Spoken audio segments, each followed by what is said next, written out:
Commissioner जो है वो मरियम सफदर है, क्योंकि उन्होंने वाज़ेह कह दिया कि इलेक्शन तब होगा जब पलड़ा बराबर, जब इंसाफ का पलड़ा बराबर होगा।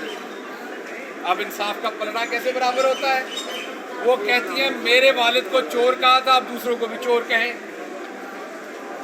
मेरे वालिद को करप्ट कहा था, दूसरों को भी करप्ट कहें। मेरे वालिद की चोरी पकड़ी गई थी, उनको सजा हो गई थी, किसी और की पकड़ी जाए ना पकड़ी जाए उसको भी सजा दे दें, या मेरे वालिद को माफ़ कर दें। तो इसका मतलब हुआ कि नॉर्मली अमूमी तौर पे टैक्स का प्रॉब्लम हो, आपने टैक्स चोरी किया हो, आपने को फाइनेंशियल गबन किया हो, आपके ऊपर नैब के केसेस हों, आपके ऊपर फाइनेंशियल ट्रांजैक्शंस के केसेस हों, या टेररिज्म का केस हो, या करप्शन का कोई केस हो, तो आपका नाम ECL का जो मुरव्वजा कानून है उसमें लिखे हुए हैं किन किन वजूहात की वजह से डालना है। मेरा किस वजह से डाला वो मालूम नहीं है, वहाँ नहीं लिखा हुआ। मेरा क्यों पाया? बस एवं ही पाया। और क्यों पाया है?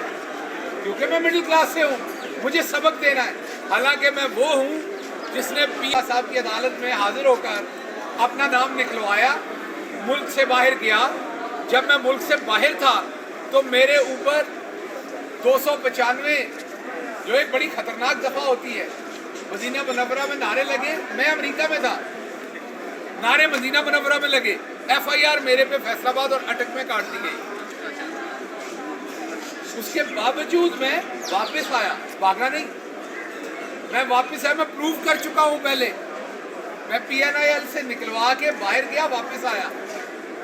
तो मैं आपको बताना ये चाहता हूँ कि ये जो इम्तियाजी सलूक है या खसूसी, ये मैं कहूँगा काविश है या खसूसी मेहरबानी मेरे ऊपर है, ये वजह सिर्फ एक है कि आम आदमी इन दरो दीवार में इनको नहीं चाहिए, इन राहदारियों में नहीं चाहिए, वरना इन्हीं मुकद्दसी का नाम ECL में नजर नहीं आएगा।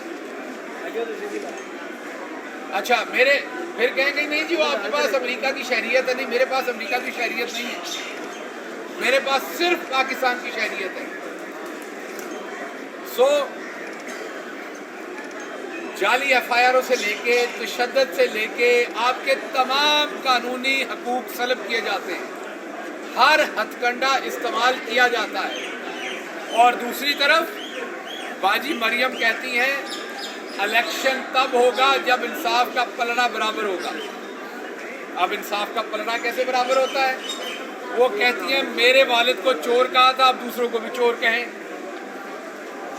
मेरे वालिद को करप्ट कहा था, दूसरों को भी करप्ट कहें। मेरे वालिद की चोरी पकड़ी गई थी, उनको सजा हो गई थी, किसी और की पकड़ी जाए ना पकड़ी जाए उसको भी सजा दे दें, या मेरे वालिद को माफ़ कर दें।